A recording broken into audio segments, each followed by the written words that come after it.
Here are more things my students said this past week that I found kind of amusing. A kid came up to me and said, "Sir, it's almost my birthday." I said, "When's your birthday?" And they said, "March 19th.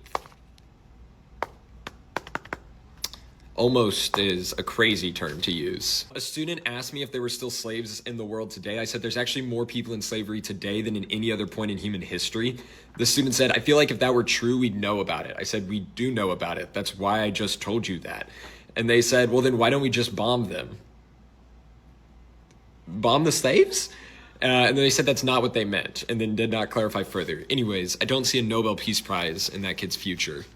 This happened during dismissal 2 days ago. Somebody said, "What language do Italians speak?" And their friend said, "I think Spanish."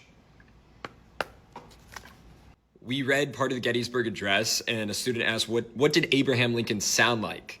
I said, "I don't know." And they said, "Well, can you play a video of him speaking?"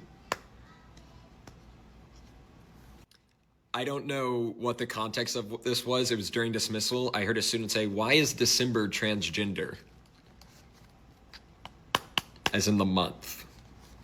I asked my students who killed Lincoln, and one of my students said, "I don't know, some guy with a mustache." And then a bunch of people looked at me, and it wasn't me. It wasn't. During dismissal, I heard one student say, "If you wait for your food, you become the waiter."